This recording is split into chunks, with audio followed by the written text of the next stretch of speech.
Maná escondido para vencedores. Efesios capítulo 4, versículo 11 y versículo 12. Y él mismo dio a unos como apóstoles, a otros como profetas, a otros como evangelistas, a otros como pastores y maestros, a fin de perfeccionar a los santos para la obra del ministerio, para la edificación del cuerpo de Cristo. La epístola a los Efesios nos es compartida por el hermano Adolfo de la Rosa. El tema: entrenando a los santos, llevándoles a una preparación total para la edificación del cuerpo de Cristo. Hermanos, pues seguimos en la epístola a los Efesios y estamos mostrando realmente, versículo 1 y 2 es la salutación del apóstol a la iglesia. Del versículo 3 al versículo 14 estamos viendo cómo el Dios y Padre de nuestro Señor Jesucristo nos ha bendecido con toda bendición espiritual en los lugares celestiales en Cristo. Cuando usamos la palabra en los lugares celestiales, pues prácticamente nos estamos refiriendo, ¿verdad?, a lo que la Biblia casi siempre dice, el consejo de Dios. Y ese consejo de Dios es el resultado del concilio de la Trinidad Divina. Dicho de otra manera, la Trinidad Divina tuvo un concilio. Y en ese concilio decimos coloquialmente que pusieron las cartas sobre la mesa.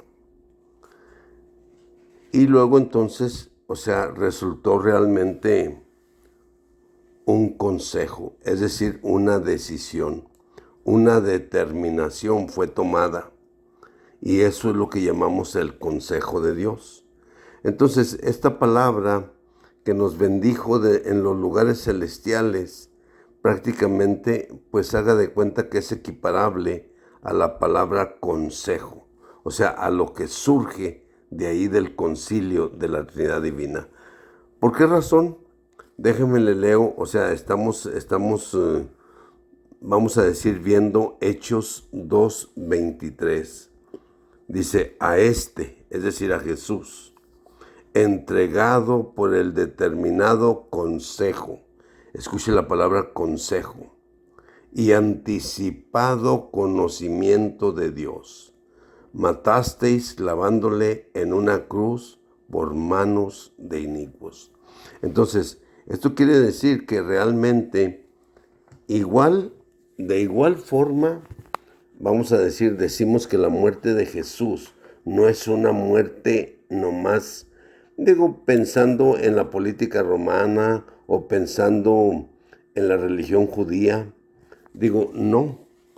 Sí tuvieron participación los líderes de la religión judía, tuvieron participación algunos líderes de la política romana, sí, Herodes, Pilatos, y pues alguna gente más involucrada ahí. Y también, el sumo sacerdote y los principales sacerdotes y el Sanedrín, todos ellos estuvieron envueltos en la muerte de Jesús. Entonces, por esa razón, queremos decir que la muerte de Jesús no fue realmente por estos hombres en sí, incluyendo también toda la humanidad, sino que simple y sencillamente es algo que fue realmente planeado por Dios. En ese sentido también le voy a decir una cosa. Cuando Jesús estaba en la cruz, pues se escribió la causa de su muerte, ¿verdad? En griego, en latín y en hebreo. Entonces, eso está denotando vamos a decir así, pues podríamos decir a las tres clases de personas que hay delante de Dios. Número uno, o sea, los judíos. Número dos, vamos a decir los griegos. Y número tres, o sea, todos los gentiles. Así que en esas tres clases de personas está incluida toda la humanidad. Y este Jesús fue entregado por el determinado consejo. Determinado consejo. La palabra consejo hemos dicho que, tiene una raíz en la cual se denota la voluntad de Dios, la determinación tomada por la Trinidad Divina. Es decir, su muerte en este caso, ¿verdad? La manera de su muerte fue realmente tomada por la Trinidad Divina. Entonces, queremos decir que cuando el Señor muere como un hombre en la semejanza de carne de pecado, eso dice Juan 3:14. Mire, déjenme, ver si, no sé si, Juan capítulo 3, versículo 14. Entonces, dice así, déjese lo leo. Dice, y como Moisés levantó la serpiente en el desierto, así es necesario que el Hijo del Hombre sea levantado. Wow. Escuche de nuevo. Y como Moisés levantó la serpiente en el desierto, así es necesario que el Hijo del Hombre sea levantado. El Señor murió como la serpiente de bronce. Es decir, en el Antiguo Testamento, el pueblo, por causa de su desobediencia, o sea, fue mordido por víboras venenosas.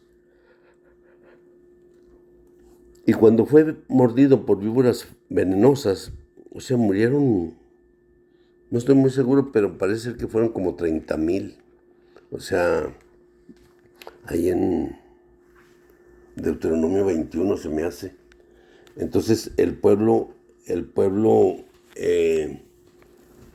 fue mordido por las serpientes y entonces, pues murieron bastantes hombres. Eso simple y sencillamente significa, ¿verdad?, que todos nosotros, o sea, tenemos el veneno de la serpiente. Hemos sido mordidos por la serpiente. Entonces, es importante notar que realmente Jesús, al tomar, vamos a decir, la condición de hombre, Él realmente, pues era parte de esa humanidad. Bueno, se podría considerar que debía de ser parte de esa humanidad picada por la serpiente. De hecho, todo fue realmente planeado por Dios, ¿verdad? Entonces, en Números 21 del 4 al 9, entonces estamos viendo cómo el hombre mordido por la serpiente, pues realmente su final sería la muerte. Claro que esto, pues en Génesis capítulo 3 se ve el asunto de la serpiente viniendo a tentar a Eva y el hombre pues tomando del árbol de la ciencia del bien y del mal. Cuando eso sucede, pues entonces realmente, o sea, el resultado de todo ello es la muerte. Y pues aquí realmente Jesús está muriendo como un hombre en la semejanza de carne de pecado. Entonces, ¿lo tienes? Señor Jesús. Entonces, Jesús está muriendo en la cruz. O sea, porque Él dice, y como Moisés levantó la serpiente en el desierto, así es necesario que el Hijo del Hombre sea levantado. Entonces, eso quiere decir que eso es la manera en cómo Él destruye a la serpiente. Es la manera en cómo Él destruye al diablo. ¿Cómo lo destruye? Muriendo como un hombre en la semejanza de carne de pecado. Es decir, Jesús simple y sencillamente pues era un hombre como nosotros, pero sin la naturaleza serpentina. Eso es muy importante notar, pero de todos modos Él había participado de carne y sangre, como usted y como yo. Entonces, lógicamente, el diablo pensó que al crucificarlo, o sea, iba a terminar con él. Y al terminar con él, pues se acababa realmente todo el plan de Dios hasta cierto punto. Entonces, fíjese lo que dice, o sea, Hebreos 2:14. Dice, así que por cuanto los hijos son participantes de sangre y carne, de igual manera Él participó también de lo mismo, para destruir por medio de la muerte al que tiene el imperio de la muerte, esto es, al diablo. Fíjense, esa manera de morir de Jesús es para destruir al diablo.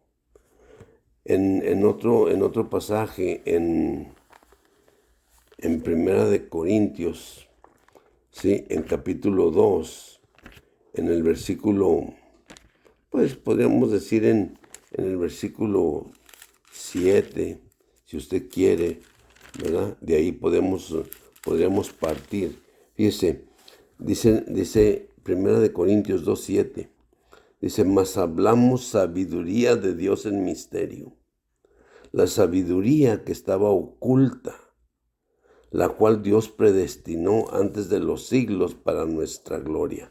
Y escuche aquí la razón. Dice, a la que ninguno de los príncipes de este siglo conoció, porque si lo hubieran conocido, no habrían crucificado al Señor de la gloria. Esa es la razón, la que ninguno de los príncipes de este siglo conoció. Y eso incluye también a Satanás. Porque si la hubieran conocido, o sea, esa es la sabiduría de Dios, es la manera en cómo Él lo planeó, ¿ve? Pero si la hubieran conocido de esta manera, entonces, ¿qué pasó? No habrían crucificado al Señor de gloria. Porque, ¿qué es lo que sucedió? Pues, digo yo, Satanás crucificó al Señor Jesús pensando que iba a morir y que era todo para él. Pero simple y sencillamente el Señor Jesús no murió, sino que resucitó. ¿Por qué? ¿Por qué es que Él no murió, sino que resucitó? Fíjese, porque dice la Biblia que la paga del pecado es la muerte. Pero Él no tenía pecado, porque Él fue concebido directamente del Espíritu. Entonces realmente Él no tenía pecado. Por esa razón, simple y sencillamente, Él no podía quedar en la muerte. Él no pudo morir. Por esa razón, Él resucitó al tercer día. Su resurrección muestra que realmente el que fue terminado ahí fue Satanás. El que fue acabado, aniquilado, terminado, fue realmente Satanás. El Señor participó de carne y sangre como nosotros, pero lo hizo con el fin de destruir al que tiene el imperio de la muerte. ¿Por qué? Porque todos los hombres morían y ahí quedaban. Y Él pensó que también Jesús iba a pasar lo mismo con Él. Pero Jesús, como no tenía, vamos a decir, la naturaleza serpentina, por causa de que no había sido engendrado de hombre, sino que fue engendrado directamente del Espíritu, lo cual, o sea, simple y sencillamente, él no estaba participando de esa naturaleza serpentina que fue, vamos a decir así, que nos fue pasada una vez que el hombre comió del árbol de la ciencia, del bien y del mal. Hermanos, pues amén. Gloria al Señor. Amén.